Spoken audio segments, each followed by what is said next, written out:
할렐루야. 9월 14일 목요일 새벽 기도를 시작하겠습니다. 사도신경으로 우리의 신앙 고백을 하시겠습니다. 나는 전능하신 아버지 하나님 천지의 창조주를 믿습니다. 나는 그의 유일하신 아들 우리 주 예수 그리스도를 믿습니다.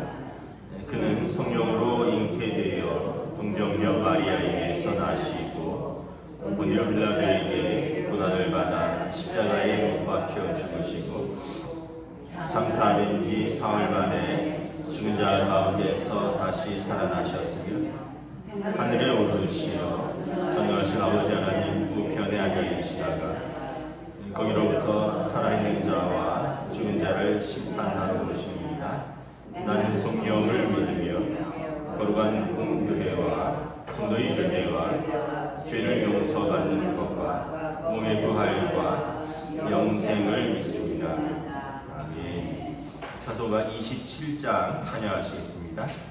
찬송가 27장입니다.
신약성경 히브리서 8장 1절부터 13절까지 말씀입니다.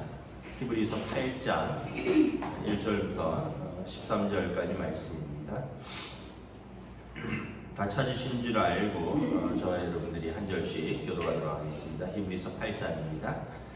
지금 우리가 하는 말의 요점은 이러한 대제사장이 우리에게 있다는 것이라 그는 하늘에서 지극히 크신 이의 보좌 우편에 앉으셨으니 성소와 장막에서 섬기시는 이시라. 이 장막은 주께서 세우신 것이요 사람이 세운 것이 아니라 대제사장마다 예물과 제사 드림을 위하여 세운 자니 그러므로 그도 무엇인가 드릴 것이 있어야 할지니라. 예수께서 만일 땅에 계셨더라면 제사장이 되지 아니하셨을 것이니 이는 율법을 따라 예물을 드리는 제사장이십니다. 그들이 섬기는 것은 하늘에 있는 모형과 그림자라. 모세가 장막을 지으려 할 때에 지시하심을 얻은과 같으니 이르시되 삼가 모든 것을 산에서 내게 보이던 본을 따라 지으라 하셨느니라. 그러나 이제 그는 더 아름다운 직분을 얻으셨으니 그는 더 좋은 약속으로 세우신 더 좋은 언약의 충고자라. 저 첫 언약이 무흠하였더라면 둘째 것을 요구할 일이 없었으려니와 그들의 잘못을 지적하여 말씀하시되 주께서 이르시되 볼지어다 날이 이르니 내가 이스라엘 집과 유다 집과 더불어 새 언약을 맺으리라. 또 주께서 이르시기를 이 언약은 내가 그들의 열조의 손을 잡고 애굽 땅에서 인도하여 내던 날에 그들과 맺은 언약과 같이 아니하도다. 그들은 내 언약 안에 머물러 있지 아니하므로 내가 그들을 돌보지 아니하였노라. 또 주께서 이르시되 그날 후에 내가 이스라엘 집과 맺은 언약은 이것이니 내 법을 그들의 생각에 두고 그들의 마음에 이것을 기록하리라. 나는 그들에게 하나님이 되고 그들은 내게 백성이 되리라. 또 각각 자기 나라 사람과 각각 자기 형제를 가르쳐 이르기를 주를 알라 하지 아니할 것은 그들이 작은 자로부터 큰 자까지 다 나를 알미라. 내가 그들의 불의를 긍휼히 여기고 그들의 죄를 다시 기억하지 아니하리라 하셨느니라. 함께 읽습니다. 새 언약이라 말씀하셨으니 첫 것은 낡아지게 하신 것이니 낡아지고 새하는 것은 없어져 가는 것입니다. 아멘. 할렐루야. 오늘 또 새날을 주셨습니다. 하나님께서 은혜와 평강으로 함께 하시길 축복합니다. 8장에 계속해서 말씀하시는 주제인데 아마 이제 여기에서 한번 정리를 하고 싶으셨던 것 같아요. 지금 우리가 하는 말의 요점은 우리에게 대제사장이 있다는 것이라, 그리고 그분은 하늘에 지극히 크신 이의 보좌 우편에 앉아 계신 하나님의 아들이라 지금까지 말씀하신 것을 강조하고 있죠. 지금 유대인들에게서 쫓겨났다 그랬죠. 초대교회 그리스도인들이 예수를 믿는다는 이유로. 그래서 그들이 성전에 출입할 수 없고, 성전에 출입할 수 없으니 대제사장이 그들을 위하여 제사를 드릴 수 없어서 그들 마음에 허전함이 있었다 그랬죠. 그래서 대제사장을 통하여 제사를 통하여 하나님께 나아가야 되는데, 죄 용서함을 받아야 되는데 예루살렘 성전에 출입을 금지당했고 예루살렘 유대 공동체에서 쫓겨나서 그들이 대제사장이 없다. 그래서 다시 유대교로 돌아가라는 이들이 생기고, 또 세월이 예수님이 부활 승천하시고 한 30여 년 흐르면서 이제 사람들의 마음에 또 의심과 갈등과 그런 회의가 있어서 지금 아니다, 우리에게 대제사장이 있다, 그걸 계속해서 말씀하시는 건데 지금 이제 어떤 면에서 보면 그래서 지금까지 했던 말의 요점은 뭐냐면 이 대제사장이 우리에게 있다, 하늘에 지극히 크신 이의 보좌 우편에 앉으신 그 하나님의 아들이 우리 대제사장이다, 안심해라, 그 얘기를 하는 겁니다. 그분은 성소와 참 장막에서 섬기신이라. 이 장막은 주께서 세우신 것이요 사람들이 세운 것이 아니라. 하나님의 아들은 성소는 거룩한 곳이죠. 참 장막은 하나님의 보좌를 말하는 것입니다. 육신의 대제사장은 사람들이 세운 그 광야 시대는 그 텐트로 만든 성막이고요. 그리고 이제 그들이 왕조 시대에 솔로몬 왕이 지었던 이제 아름다운 성전이고, 예수님 시대 때는 이미 솔로몬 성전은 다 허물어졌고요. 그 바벨론에 의해서. 두 번째 이제 포로로 귀환해서 스룹바벨이 좀 초라하지만 정성껏 나무로 지은 2차 성전이 있었습니다. 근데 그 성전도 무너졌고, 그리고 지금 예수님 시대의 지금 이 성전은 아이러니하게도 예수님을 죽이려고 했던 대헤롯이 지은, 무려 70년간 지은 성전입니다. 대헤롯 성전입니다. 근데 이 성전도 이 히브리서가 기록되고 몇 년 지나지 않아서 AD 70년에 로마군이 유대인들이 자꾸 반란을 꾀한다고 티토 장군이 정벌을 와서 다시 이 성전도 무너뜨려 버렸습니다. 그래서 지금 유대인들은 성전이 없습니다. 그러니까 눈에 보이는 성전, 사람들이 성전에서 직무를 맡은 제사장이 있다는 거죠. 이 제사장은 사람이죠. 사람. 그래서 이 육신의 대제사장과 하나님의 아들 대제사장을 비교하는 겁니다. 그리고 이 육신의 대제사장이 섬기는 장소, 육신의 손으로 지었던 언젠가는 허물어질 장막, 성막과 그리고 영원히 허물어지지 않은 하나님의 보좌 앞에서 섬기시는 하나님의 아들이 섬기는 그 거룩한 성소, 하나님 나라의 장막을 비교하는 거고, 육신의 장막에서 육신의 제물을 드리는, 동물의 피로 제물을 드리는 대제사장의 사역과 하나님 보좌 우편에서 당신의 십자가의 보혈로 완전한 희생제사를 단번에 끝내신 우리의 하나님의 아들의 대제사장의 사역을 비교하는 거예요. 그러니까 눈에 보이는 대제사장과 그가 섬기는 성소와 그가 섬기는 사역, 그 희생제사, 눈에 보이지 않지만 영원하고 하나님 보좌에서 섬기시는 우리의 대제사장인 하나님의 아들의 십자가의 희생제사와 단번에 이루신 그 영원한 사역을 비교하는 거예요. 어떤 것이 더 크고 어떤 것이 더 온전하고 어떤 것이 더 아름다우냐. 그러면 우리가 이 하나님의 대제사장이 우리를 섬기시는데 우리에게 무슨 육신의 대제사장이 더 필요하냐, 이걸 말하는 거예요. 그래서 4절에 보면 예수께서 땅에 계셨더라면 제사장이 되지 아니하셨을 것이라. 왜냐하면 율법에 따라 육신으로 세운 대제사장이 있는데 예수님이 왜 땅에서 대제사장을 하시겠느냐라는 거죠. 땅에서는 율법을 따라 세워졌고 예물을 드리는 제사장이 있습니다. 그 땅에서 섬기는 제사장은 5절에 보면 하늘에 있는 것의 모형과 그림자라. 모세가 장막을 지을 때 출애굽기에 보면 하나님께서 길이, 재료는 뭘로 만들고 길이는 이렇게 광은, 고는, 넓이는 다 지시를 하시죠. 그대로 만듭니다. 왜냐하면 그것은 하늘에 있는 것의 모형이라는 거죠. 축소판이라는 거죠. 그래서 모세가 장막을 지을 때도 임의로 만든 것이 아니라 모든 것을 살해서 하나님께서 보이던 대로 본을 따라 지은 것입니다. 그리고 거기에서 섬기는 거예요. 그러니까 여러분 이렇게 생각하시면 될 것 같아요. 이 땅에서 우리의 육신의 삶과 또 우리의 육신의 사람들이 섬기는 교회는 하나님 나라의 영원한 삶과 하나님 나라의 영원한 성소의 모형이다. 모델하우스다. 여러분 모델하우스 가보셨죠?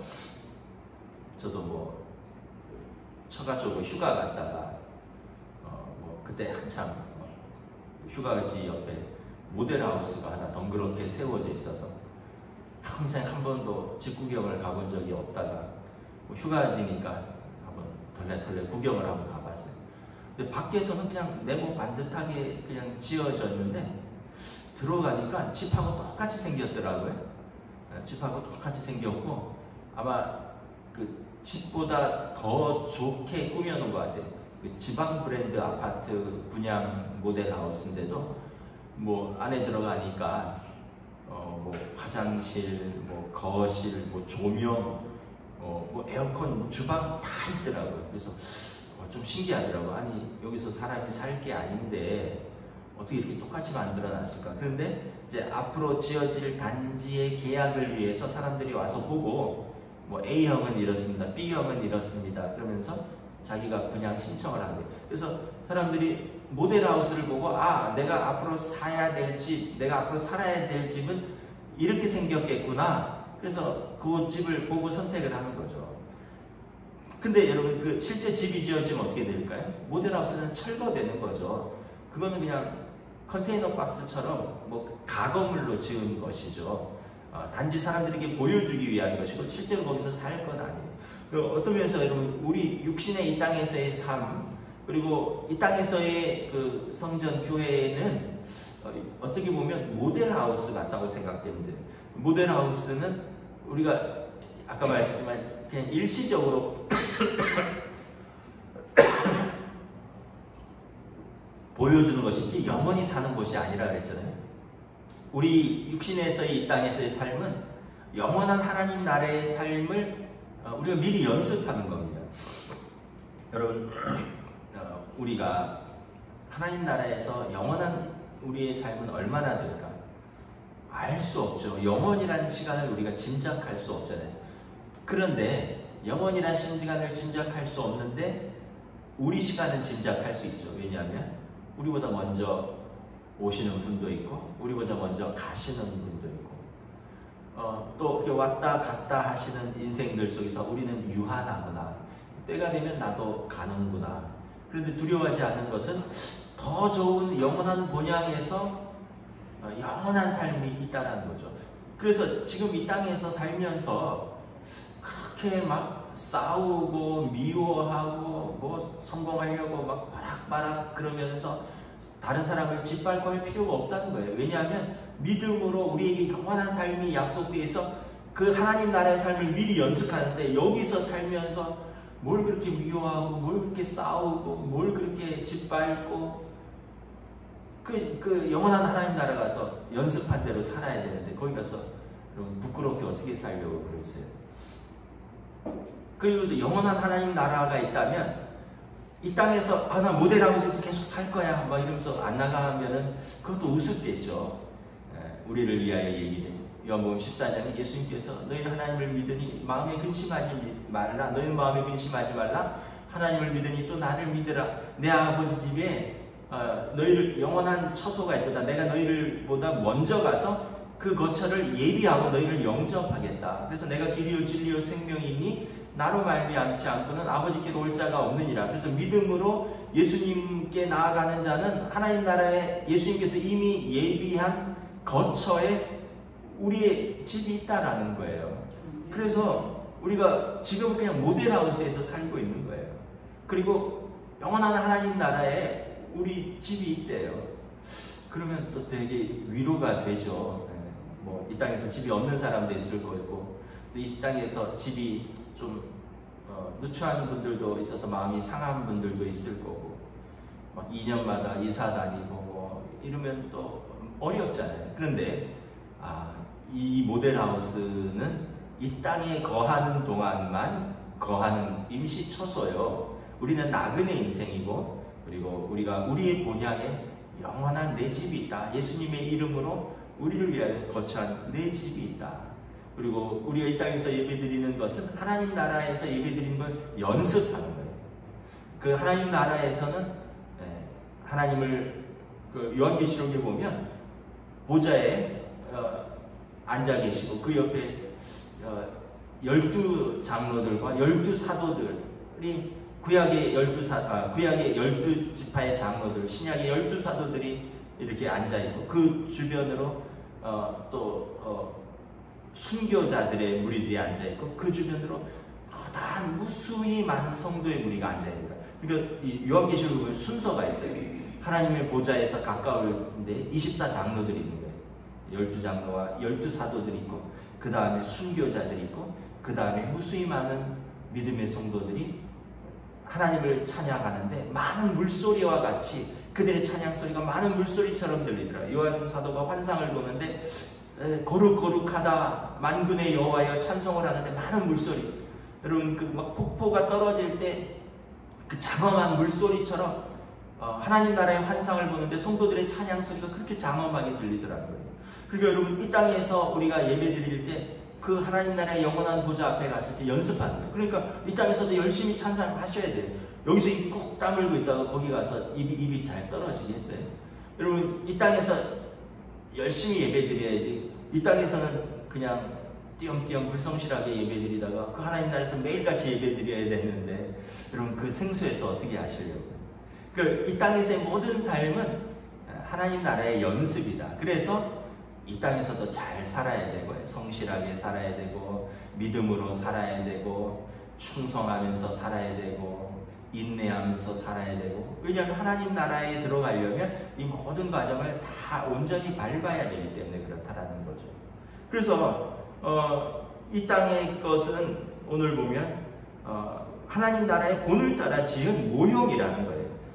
그래서 이 6절 7절부터 쭉 보면 예수님은 더 좋은 언약의 중보자라.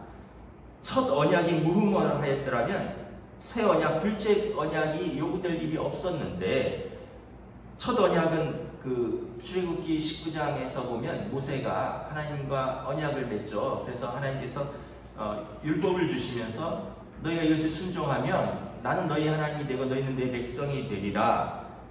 이렇게 언약을 맺었죠. 그 10절 하반절에 보면 나는 그들에게 하나님이 되고 그들은 내게 백성이 되리라. 이것은 첫 언약에서 맺은 언약입니다. 그런데 그들이 그 언약을 못 지킨 거예요. 그럼 여러분 그렇게 모세가 시내산에 올라가서 이 율법을 받을 때 막 하늘이 막 땅이 요동하고 산이 지진처럼 흔들리고 빽빽한 구름 가운데 하나님의 영광이 임할 때 모세를 비롯해서 모든 사람들이 다 두려워서 땅에 엎드려졌다 그랬습니다. 그런데 얼마 지나지 않아서 사람들은 뭐라고요? 눈에 보이는 신을 만들어내라. 그래갖고 그들이 금송아지를 만드는 거예요. 이게 우리 사람들의 죄성이고 사람들이 연약한 거예요. 사람들은 눈에 보이는 걸로 달라는 거예요. 눈에 보이는 복을 달라. 눈에 보이는 하나님을 만들어내라. 그렇지 않으면 우리는 애국으로 돌아가겠다. 그 하나님의 영광을 보았음에도 그들은 그렇게 완악하였다는 거예요. 그러니까 하나님이 돌 위에 주신 그 십계명을, 그 계명이 무흠한데 계명이 문제가 아니라 그 계명을 못 지키니까 언약은 자동 파기라는 거예요. 그래서 하나님께서 새로운 언약을, 그들을 살리려면 새로운 언약을 줘야겠구나. 그래서 하나님께서 성막을 짓고 예배드려라. 그래서 니은 8절에 보면 주께서 이르시되 볼지어다 날이 이르니 내가 이스라엘 집에 유다 집과 새 언약을 맺으리라. 이건 예레미야 선지자를 통해 말씀하여 주신 새 언약인데, 이 새 언약은 내가 그들의 열조의 손을 잡고, 그러니까 그 조상들의 손을 잡고 애굽 땅에서 인도하여 내던 날에 그들과 맺은 언약과 같이 아니하리라. 그 언약은 그들이 못 지켰어. 그 언약 안에 머물러 있을 수 없었고요. 그 약속을 받을 수 없었고, 그래서 그날 이후에 내가 이스라엘 집과 맺을 언약은 이것이니, 새로운 것이니 내 법을 그들의 생각에 두고 그들의 마음에 이것을 기록합니다. 새로운 언약은 그들의 마음으로부터 나오는 진정한 회개와, 그래서 그들이 새 언약의 이제 그 중보자로 오신 예수 그리스도를 그들이 이 생각으로부터 마음으로부터 받아들이고 입술로 고백하는 그 순간에 그들에게 다시 언약이 맹세가 되는 것입니다. 그리고 그래서 그 생각은 옛날처럼 옛법처럼 돌에다 기록된, 돌판에 기록된 법을 넘어서서 모든 믿는 자들의 생각과 마음에 새긴 것이라. 그래서 그것을 붙드는 자들에게는 내가 그들에게 하나님이 되고 그들은 내게 백성이 됩니다. 언약은 동일하게 효력이 발생한다는 거예요. 그래서 구약의 율법을 못 지켰기 때문에 그 내가 너희의 하나님이 되고 그 너희는 내 백성이 되리라는 그 언약이 허물어졌지만, 새 언약은 그래서 그 예수 그리스도를 통하여 예수님을 받아들이는 자, 예수님을 믿는 자, 그분의 십자가의 희생 제사를 나의 죄를 속량하는 것으로 믿고 그분이 하나님의 아들이심을 믿는 거예요. 그래서 그것을 마음으로 믿고 입으로 시인하고 그리고 우리의 삶에서 생각으로 마음으로 회개하면 다시 언약이 성립된다는 거예요. 하나님께서 우리의 하나님이 되고 우리는 그의 백성이 될 것입니다. 12절에 십자가의 속량으로 그들의 불의를 긍휼히 여기고 그들의 죄를 다시 기억하지 아니하니라. 로마서 3장 24절의 말씀처럼 하나님께서 전에 지은 우리의 죄를 기억하지 아니하시고 예수 믿는 자들을 의롭다 하셨느니라. 새 언약이 선포된다라는 거죠. 그래서 13절에 새 언약이라 말씀하셨음에 첫 것은 낡아지게 하신 것이니 낡아지고 새한 것은 없어져 가는 것입니다. 새 언약이 있으면 옛날 언약은 무효죠. 여러분 자동차 보험 1년마다 갱신하고 뭐 전세 계약은 뭐 한 2년마다 갱신하겠죠. 그럼 계약서가 있잖아요. 그런데 여러분 자동차 보험, 새 보험 증서가 오면 옛날 보험 증서 어떻게 찢어버려요. 딱 날짜가 나와 있거든요. 어제까지입니다. 날짜가 새롭게 되니까 그거는 잘 보관하고 있을 필요가 없어요. 나중에 뭐 사고가 나면 내가 이걸 들이밀 이유가 없어요. 왜냐하면 새 언약의 증서가 있기 때문에 옛 언약은 그냥 파기되는 거예요. 뭐 참고하려고 모셔 넣을 수는 있죠. 근데 그거 붙들고 사는 건 아니에요. 왜냐하면 새 언약이 새 보험 증서가 유효하기 때문에. 예수님이 오셨으니까 우리는 새 언약의 당사자들이라는 거죠. 그러니까 다시 그 옛 언약으로 돌아가서 옛 대제사장 찾고 옛 율법 지키고 율법 자체가 나쁜 건 아니랬어요. 그 율법에 매여 살고 그리고 예수님에 대해서는 새 언약은 의심하고 흔들리고 이럴 필요가 없다는 거예요. 그래서 요점은 이것이라 우리에게 대제사장이 있으니 하나님의 아들이시라. 이것이 오늘 히브리서는 사실 우리는 요즘 새벽기도 때문에 뭐 몇 주간 보고 있지만 그분들에게는 딱 13장의 서신이에요. 13장으로 정리를 해야 되는 거예요. 그래서 좀 반복되는 것이지만 예수님이 우리의 대제사장이시고 하나님의 아들이시고 하늘 보좌 우편에서 우리를 위하여 중보하신다. 그래서 염려하지 마시라. 하나님 우리 아버지 되시고 우리는 그의 백성이 되니 이 언약을 붙들고 믿음으로 담대하게 나아가시라. 이 말씀이 저와 여러분에게 주시는 말씀인 줄 믿습니다. 기도하겠습니다. 하나님의 은혜를 감사합니다.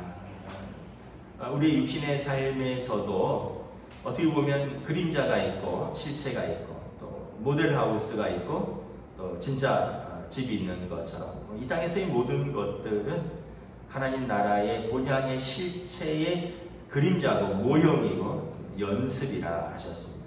그러므로 이 땅의 것들이 소중하지만 그렇다고 우리가 이 땅의 것들만 붙들고 사는 것이 아니라 영원한 새 언약이신 예수 그리스도를 영접하고 새 언약을 붙들고 영원한 본향을 사모하며 우리가 영원한 본향을 사모하기에 이 땅에서 담대할 수 있고 이 땅에서 매이지 아니하며 자유함을 가지고 모든 염려와 두려움에서 벗어나고 모든 미움과 불안과 우리를 얽어매고 우리를 부자유하게 하는 모든 우리의 것들을 내려놓을 수 있고 우리가 담대하게 예수님의 이름으로 때를 따라 돕는 은혜와 긍휼하심을 얻기 위하여 은혜의 보좌 앞으로 담대히 나아갈 수 있는 줄 믿습니다.